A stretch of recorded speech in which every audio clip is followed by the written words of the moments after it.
This History Road comes from Isaiah, and the subject line is History Road. Good subject line. I know what this is immediately. He says, the story of my most apologetic flesh wound. All right. Hey, Steve. Hey, Mike. I'm a longtime follower of both of you and a fellow two-horn born baby boy. Let's give him 2 horns. I love this sound so much. My favorite way to know if I can befriend a fellow human is by first discussing them dictures. I'm sorry. By first showing them dictures. I like discuss you dictures. Let me discuss you some dictures.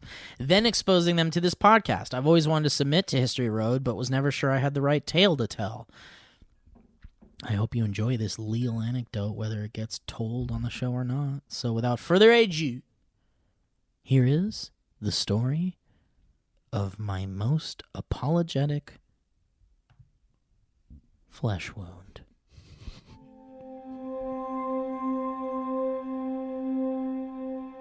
It was a cold night. It was a dark night.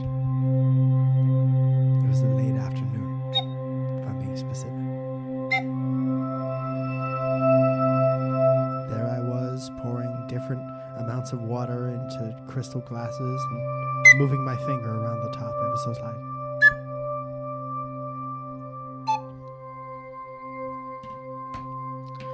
I was just a wee junior in high school at the time. Within the 2 weeks leading up to this incident, my foot had been driven over at my place of currency obtainment. And I was also in Wait a minute. Place of currency obtainment? His job? I think it's a bank. Unless it is a job. Either or, I'm impressed. At my place of currency obtainment. Yeah, I guess it's a job. I thought bank, but it's both great. And I was also in my first car accident that just so happened to involve me hitting an off-duty cop. Oh no. All bad things happen in threes is what I wished an old man with a long beard had told me. Did he drive around and hit 3 cops? Anyway, it was a lovely Saturday, my darling mother's birthday, in fact. Happy birthday. The weather was nice for once in the hot recording studio of a state called Arizona.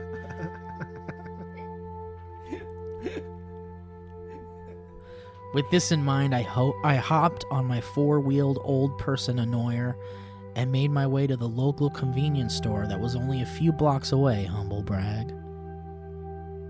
I needed to procure myself a few crafty items for a sea turtle project in my marine biology class. Why there was a marine biology class at any school in Arizona is beyond me. Why there was marine biology equipment at a 7-Eleven is beyond us. Why I could find a marine biology book at 7-Eleven. With the sun at my face and the wind at my back, I put board to pavement and headed off.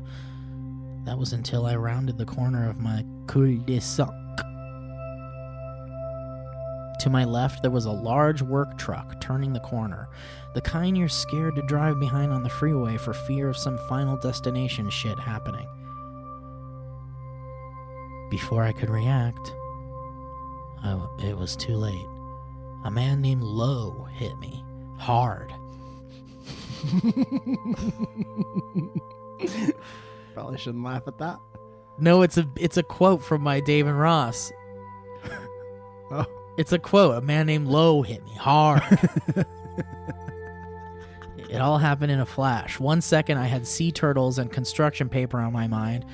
And then the next, I was on the curb with my board flying down the street. The truck came to a screeching halt, realizing what it had done. I felt no pain, but examined my body for any sign of injury. None of it was there. Legs, good. Head, still on. Right arm, as good as the day it came out. Left arm, oh no. I looked over at my forearm, and there it was, a large potato chip-sized gash open to the bone. Oh, God. Oh, God. Oh, God. My initial thought was, oh, man, I'm going to need stitches. At least. You know what they say about snitches.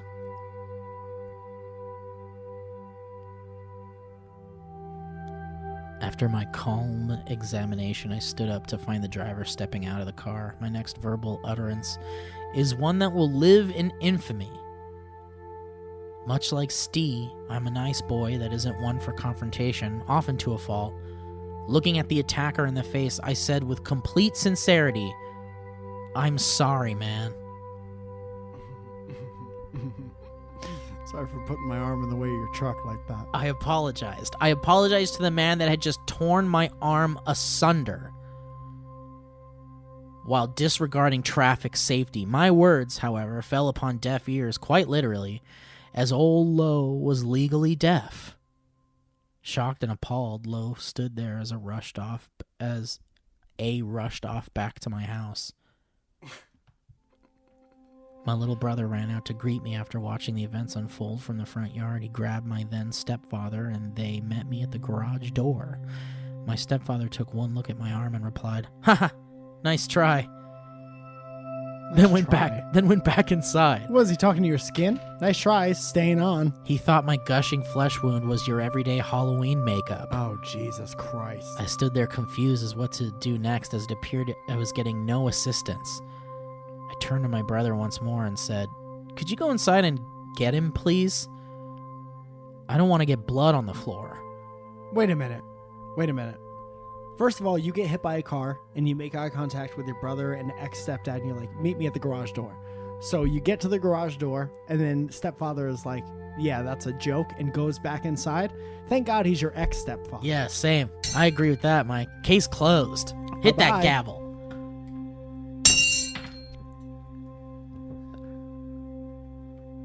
Bye-bye. Once again, my concern turned to not wanting to inconvenience others, all while I was almost passing out from shock and blood loss. Now, realizing the bone exposing wound was no Fantastic Fest, 80s Z-list horror movie prop, my stepdad grabbed his keys and we rushed to the car. Can I say something before they get to the hospital? You know Sure. what I would have done if I was this kid? Being vindictive and spiteful and Got thick. blood everywhere in the house? Nope. I would have gone to the driveway and I would have scrawled out in blood, "Nice try," and I would have just waited to die on the driveway. That person would be ruined forever. Yep. That person spends their And life in then a different kind of place until they die. That's it.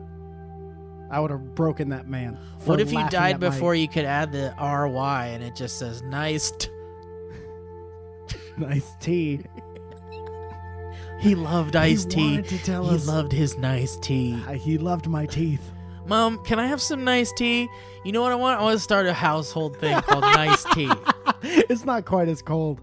It's just nice. Warm tea.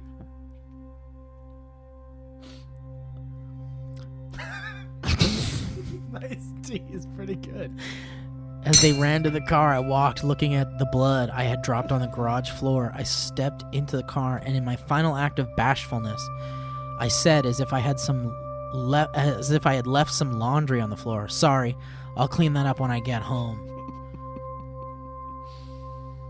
In the end, my poor mother had to spend her birthday in the emergency room while her baby boy was getting medically closed up while hopped up on a sedative 10 times stronger than heroin.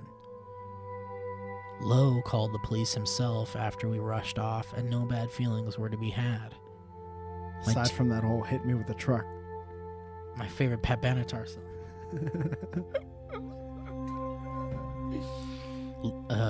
My teacher felt terrible for what had happened and gave me an A regardless of the shoddy one-handed scrapbook I handed her 2 days late. That's not fair. You're going to fuck up the grading not curve fair for the at rest all, of the... Just by getting hit by a truck, you're I going to really- fuck up the yeah, grading curve? I hope that teacher was reprimanded. That's selfish. Maybe even fired. That teacher was denied tenure. Now I'm left with a really gnarly scar and one heck of a skate story to tell all the cool kids out there. You should have a Thrasher t-shirt. So there it is, my story of unnecessary apologizing and a scar that will live on with me. I can send pictures of the wound if you'd like, No thanks. but it's not for the faint of heart. Thank you for reading, though. You both are my numero uno comedic inspiration, much to the annoyance of those I love. That's a nice boy story. Go wish him well, please. Thanks, Isaiah. Thank you, Isaiah, for your story. I'm sorry for your experience. Everyone has a good getting stitches story, except for Steve. Yeah, I don't. I've never had stitches. I wish you know getting stitches stories for your whole life. Thanks, man. That's very sweet. Yeah. Isaiah, thank you for all the great references, the Fantastic Fest reference and the Dave and Ross stuff and the fun in there was great. That was nice. Nice fun treats.